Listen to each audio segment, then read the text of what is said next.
오늘 사무엘상 10장 말씀을 통해서 말씀을 깨닫는 지혜와 응답받는 기도의 은총이 우리가 넘치게 될 줄로 믿습니다. 하나님께서는 그의 백성 이스라엘의 요구에 따라서 왕을 세우십니다. 그런데 이 왕을 세우는 것은 하나님이 직접 이스라엘을 통치하시는 신정 정치와 배치되는 것일까요? 하나님은 과연 이제 신정 정치를 포기하고 왕정 정치로 옮아가시는 걸까요? 그렇지 않습니다.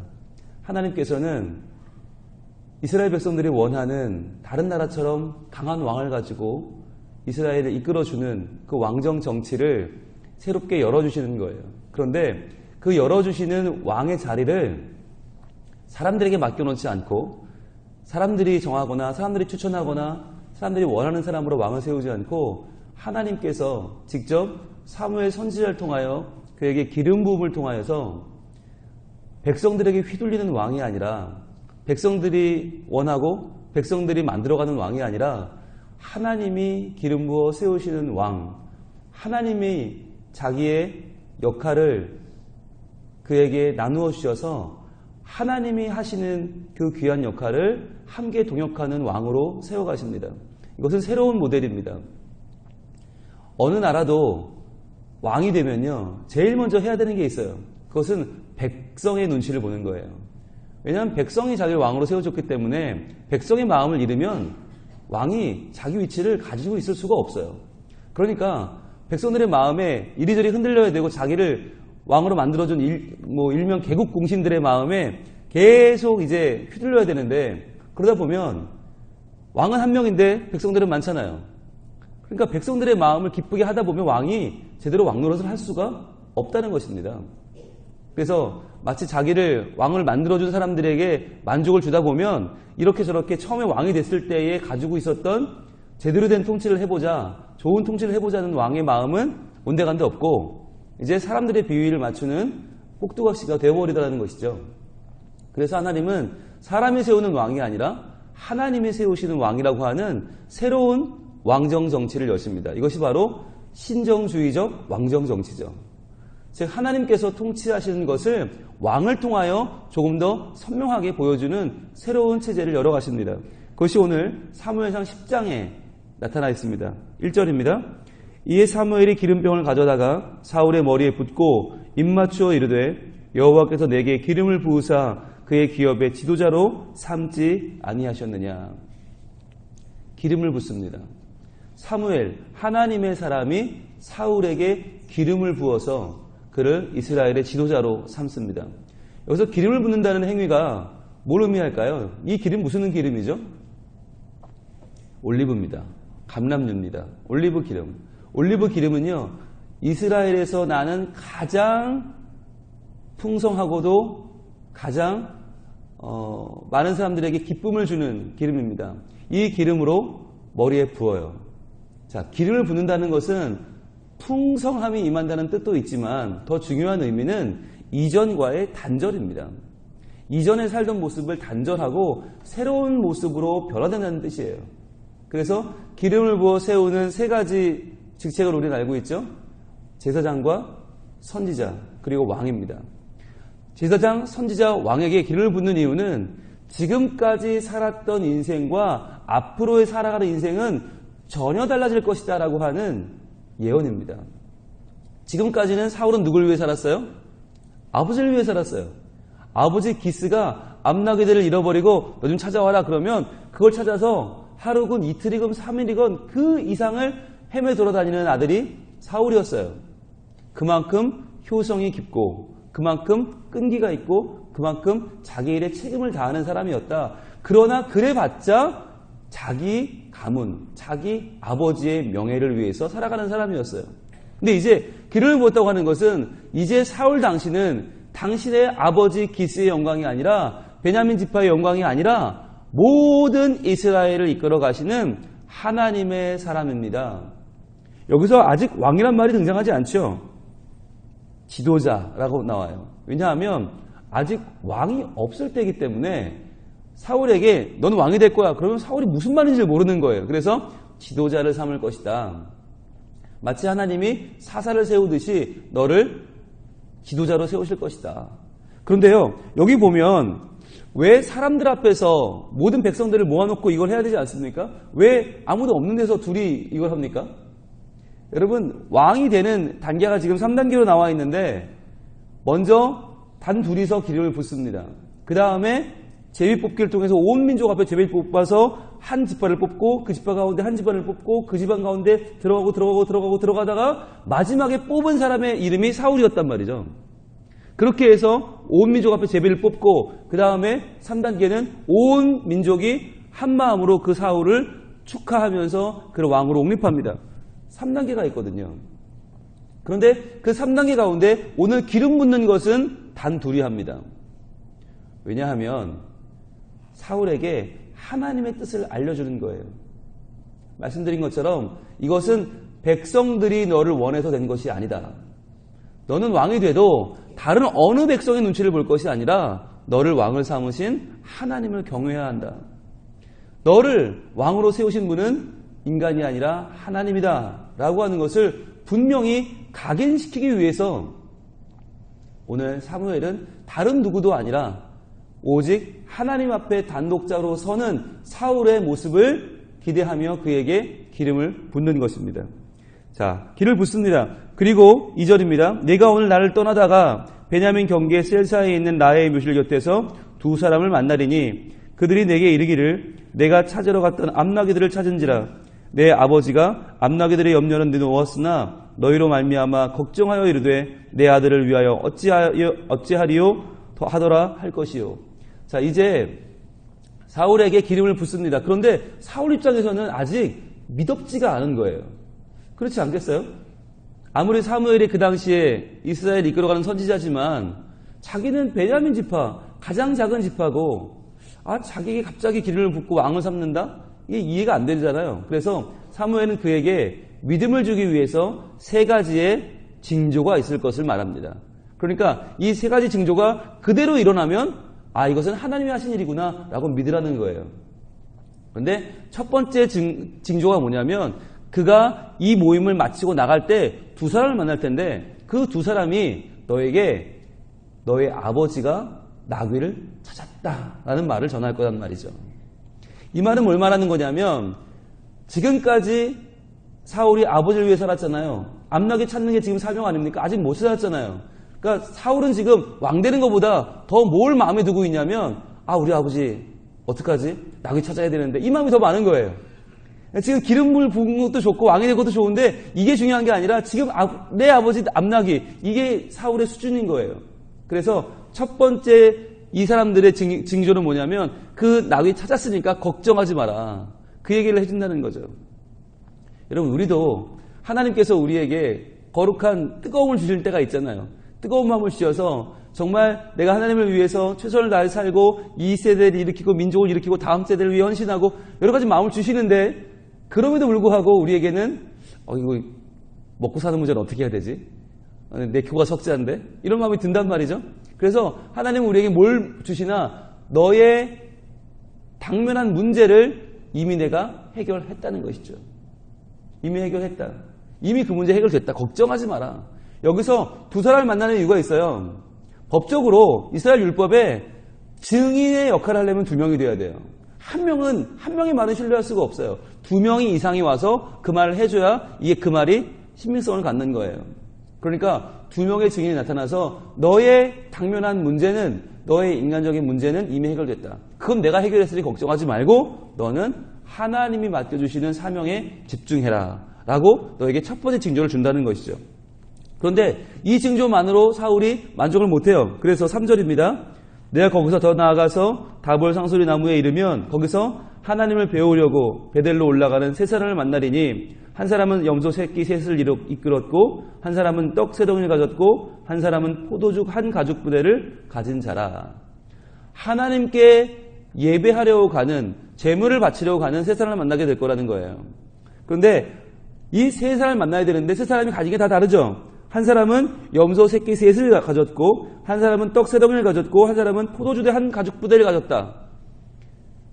아마도 계획은 그렇겠죠. 염소를 하나님께 번제로 바치고 거기에 떡을 구워서 그것을 진설병으로 바치고 거기다가 포도주를 부어서 전제로 부어서 예배를 하려고 가는 사람들을 만나게 된다는 거죠.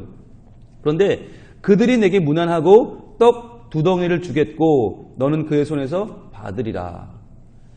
자, 이게 일단 이 사건으로만 봐도 되게 놀라운 사건 아닙니까? 세 사람을 만나야 되는데요. 그 세 사람이 가진 게 다 달라야 돼요. 정확하게 달라야 되는데 그 중에서 또 떡 3덩이를 갖고 있다가 2덩이를 줄 거라는 거예요. 아니 이건 또 무슨 경우입니까? 3덩이를 다 주든지 아니면 주지 말든지 2덩이만 줄 것이다. 이게 이루어질 확률이 매우 적죠. 게다가 이게 이루어질 확률이 아예 없는 이유는 뭐냐면 이 떡이 누구 드리려고 가져가는 떡이에요? 하나님께 드리는 떡 아닙니까? 지금 제사하려고 가는 거잖아요. 염소 끌고 떡 들고 포도주 들고 하나님께 제사하러 가던 사람들이 갑자기 제사는 안 하고 제물을 너한테 줄 거라는 거예요. 이게 무슨 말이죠? 너는 하나님이 구별하여 세운 사람이 확실하다라고 하는 증거죠. 마치 나중에 다윗이 사울에게 도망 다닐 때 그때 하나님의 전에 들어가서 제사장들이 먹는 진설병을 얻어먹지 않습니까? 워낙 먹을 게 없으니까. 그때에도 다윗이 하나님의 구별된 떡을 먹잖아요. 왜 그렇습니까? 다윗이 이제 하나님이 구별하여 하나님이 세운 왕이기 때문이잖아요. 하나님이 구별하여 세웠기 때문에 그가 하나님의 떡을 먹는 것이 부정하지 않고 율법을 어기는 일이 아니었던 것처럼 지금 이 사울도 하나님이 세우신 왕이기 때문에 물론 비록 하나님이 원해 세운 건 아니죠. 이스라엘 백성들이 워낙에 쪼르니까 하나님이 아직 때가 안 됐는데 저것들이 왜 저럴까 하시다가 에휴 그래도 워낙 원하니까 그래 주자. 그러니까 원래 기다렸으면 누가 왕이 되는 거예요? 다윗이죠.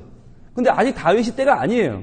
아직 너무 어리고 때가 아니라서 하나님이 기다리고 계시는데 백성들이 워낙 지치고 사니까 하나님이 사울에게 기름 부어 왕을 세우시는 거죠. 그렇다 할지라도 하나님이 세우셨기 때문에 그 사울에게는 일반 백성과는 다른 하나님의 것을 하나님의 것을 취하여 그것을 증거로 삼는 하나님의 영적인 권리가 있었던 것입니다. 그래서 이제 그 떡을 너에게 줄 거라는 거예요. 이것이 두 번째 징조가 될 것이다. 그 다음에 5절입니다. 이제 제일 큰 거죠. 첫 번째는 당면한 문제의 해결, 두 번째는 하나님의 사람이라는 증거, 세 번째는 제일 큰 건데요. 5절 그 후에 내가 하나님의 산에 이르리니 하나님의 산은 기브아입니다. 기브아는 사울의 고향입니다. 하나님의 기브아. 그래서 기브아 사람 사울이라고 부를 정도로 기브아는 사울에게는 굉장히 중요한 도시인데 거기에 이르리니 그곳에는 블레셋 사람들의 영문이 있느니라. 이 블레셋 사람들의 영문이 뭐냐면 블레셋이 여기는 우리 땅이야 아무도 못 건드려 라고 표시해 놓은 하나의 조형물이에요. 그런데 이 조형물을 지나면서 사람들은 고개를 숙여서 블레셋에게 영광을 돌려야만 했습니다. 그러니까 이스라엘에게는 치욕적인 자리죠. 그리고 블레셋에게는 아주 명예로운 자리죠.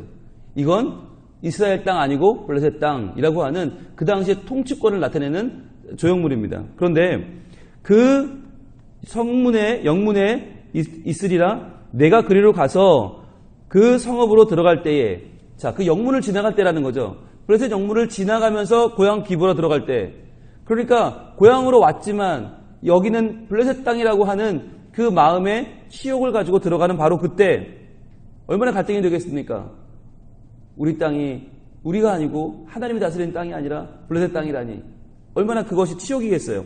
근데 그때 누굴 만나냐면 선지자의 무리가 산당에서부터 비파와 소고와 저와 수금을 앞세우고 예언하며 내려오는 것을 만날 것이요. 기쁨으로 찬양하면서 마음껏 예언하면서 하나님의 일을 노래하면서 내려오는 선지자의 무리를 만날 거라는 거예요. 이게 얼마나 여러분 이게 아이러니합니까? 블레셋의 영문이 있는 우리는 블레셋 통치를 받아요. 그들이 우리 왕이에요. 우리에게는 왕이 없어요. 그런데 그 당시에 거길 지나갈 때 누굴 만나냐? 하나님의 선지자들을 만나는데 그들이 예언하고 있을 것이다. 그들을 만나서 어떻게 돼요? 6절 내게는 여호와의 영이 크게 임하리니 너도 그들과 함께 예언을 하고 변하여 새 사람이 되리라. 이 징조가 가장 중요한 징조죠. 비록 이 땅의 현실을 보여주는 블레셋의 영문, 그러나 거기서 누굴 만나요? 하나님의 사람들을 만났는데 그 사람들에게 임한 성령이 너에게도 임할 것이다. 그래서 그 성령이 임하면서 뜨거운 하나님의 영이 너를 변화시켜서 네가 새 사람이 될 것이다. 여러분, 이것이 하나님이 일개 한 명의 사람을 하나님의 사명을 띤 왕으로 변화시켜 나가는 방법입니다. 오늘 이 말씀을 읽으면서 우리도 이 은혜를 우리가 구할 수 있기를 원해요. 하나님, 우리에게도 이러한 징조를 보여주시고 우리에게도 이러한 하나님의 사인을 주셔서 주님, 우리가 하나님의 사명을 감당해내는 이 시대에 하나님의 역할을 맡은 주님의 사명자가 되게 하여 주시옵소서. 주님, 일단 우리가 하나님의 일에 열심을 다할 때 내 당면한 문제, 내 가정의 문제, 내 사업의 문제, 내 자녀의 문제를 하나님 해결하여 주옵소서. 하나님 도와주옵소서 라고 하는 간절한 기도가 필요하겠죠. 그리고 또 하나, 하나님의 사람으로 구별된 증거를 내게 보여주옵소서. 이건 뭐겠습니까? 예배하러 올라가던 사람들이 떡을 준다. 이거는요, 함께 예배로 초청하는 거죠. 함께 예배함을 통해서 내가 하나님의 가정, 하나님의 몸된 교회인 이 성민 가정에서, 성민 가족 가운데에서 하나님께 마음껏 예배하며 주님의 은혜를 누리는 것이죠. 그리고 가장 중요한 것은 하나님의 영이 내게 임하는 것이에요. 그래서 내가 새 사람이 되는 것입니다. 이전에는 물고기를 낚으면서 물고기가 전부였던 베드로가 예수님을 만나서 이제는 물고기 낚는 자가 아니라 사람을 낚는 자로 변화된 것처럼 새로운 사람이 되는 것, 새로운 목적을 가지고 새로운 꿈을 꾸면서 새로운 비전을 향하여 새로운 열심을 품는 것, 그것이 새 사람이 되는 것입니다. 지금까지는 나 하나 먹고 살면 되고, 지금까지는 나 하나 은혜 받으면 되고, 지금까지 우리 집만 잘 되면 되었다면 이제부터 새 사람이 되는 것은 뭐예요? 우리 교회에 우리 다음 세대들을 품는 것이죠. 그리고 이 지역을 품는 거죠. 이 나라와 민족이 지금부터 너무 애틋해지는 거죠. 그러면서 하나님께서 행하실 귀한 일들을 바라보면서 이전에는 내 아들만 챙겼자면 남의 아들도, 내 딸만 챙겼다면 남의 딸도 함께 그들에게 하나님의 미래가 있음을 바라보는 것입니다. 그들을 길러내는 것입니다. 그들을 키워내는 것입니다. 오늘 우리 제3여전도의 특송을 했는데 여러분 기대가 되지 않습니까? 하나님이 저들 가운데 어떻게 역사하셔서 얼마나 귀한 영을 부어주셔서 저들의 가정을 변화시키시고 자녀를 변화시키시고 저들을 통해서 우리 교회가 점점 더 새로워질지 기대되지 않으십니까? 하나님은요, 우리 모두에게 새로운 영을 부어주시고 우리를 통해서 일하시되 특별히 우리를 통해서 다음 세대를 불같이 일으키실 줄로 믿습니다. 하나님이 그 일을 행하실 거예요. 자, 이러면서 이제 말씀을 합니다. 7절입니다. 이 징조가 내게 임하거든. 자, 이 세 가지 징조가 너한테 그대로 임하거든. 너는 확실하게 하나님이 임한 왕이야. 하나님이 너를 구별하셨어. 그걸 알아야 해. 너는 기회를 따라 행하라. 그 기회를 놓치지 말라는 거예요. 하나님이 주신 기회를 놓치지 마라. 세월을 아끼라 때가 악하니라. 세월을 건져 올리는 말이에요. 건져 올려서 그 세월을 너에게 주신 기회로 삼아라. 그 기회를 따라 행하라. 왜요? 하나님이 너와 함께 하시느니라. 임마누엘의 하나님, 너와 함께 하시는 그 하나님이 너를 반드시 복주고 복주실 터이다. 그러니까 너에게 주어진 그 사명 감당하는 일에 최선을 다해라 라고 우리 주님 말씀하시는 것입니다. 저는 오늘 본문을 읽으면서 사울만 돼도 참 귀하구나 생각했어요. 저는 다윗만 귀한 줄 알았거든요. 그런데 여러분, 하나님 안에서는 다윗만 귀하지 않아요. 사울도 귀해요. 왜요? 이렇게 정성을 들여서 그를 왕을 세우시잖아요. 하나님이 이렇게 사랑해 주세요. 사울이 그 사랑을 못 받아서 문제지, 그 사랑을 받고 나중에 엉뚱한 길을 가서 문제지, 그 사울을 정성껏 왕으로 빚어가시는 하나님의 손길은 정말 훌륭한 것이구나. 정말 대단한 것이구나. 우리가 사모할 만한 것이구나. 하나님, 저를 이렇게 하나님의 영에 감동된 이 시대를 변화시키는 하나님의 사람으로 삼아 주시옵소서. 이 기도가 우리에게 필요한 줄 믿습니다. 그러면서 이제 9절입니다. 그가 사무엘에게서 떠나려고 몸을 돌이킬 때에, 자, 이제 출발하려고 하는 그때에 하나님이 새 마음을 주셨고. 하나님 얼마나 멋진 분인지 여러분 아세요? 세 가지 징조 중에 아직 하나도 못 만났어요. 세 가지 사인을 다 봐도 사울의 마음이 움직일까 말까 하는데 하나님은 그 징조를 보기도 전에 새 마음을 주셨다는 것이에요. 이게 하나님의 일하는 방식이에요. 사울이 무엇을 해서, 사울이 무엇을 이루어서, 어떤 업적이 있어서 어느 대단한 뭔가를 이뤄내서 자 나는 왕이 될 만합니다가 아니라 하나님이 먼저 일하신 거예요. 그의 마음에 새로운 마음을 주셨고 그날 그 징조도 다 응하니라. 징조가 응했기 때문에 새 마음을 가진 것이 아니라 새 마음을 먼저 가지고 그 징조가 임하는 것을 본 것입니다. 그러니까 하나님이 약속하신 게 다 이루어지면 제가 마음을 한번 새로 가져볼게요가 아니라 마음부터 새로워졌더니 그 모든 징조가 이루어졌다는 것이에요. 이걸 쉬운 말로 바꾸면요, 하나님 징조가 먼저 이루어지면 하겠습니다.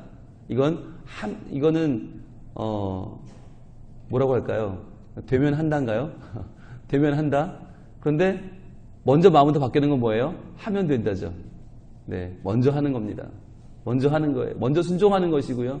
먼저 감사하는 것이고요. 먼저 하나님 앞에 기쁨으로 나아가는 것입니다. 그럼 하나님께서 우리에게 약속하신 징조를 이루어 주십니다.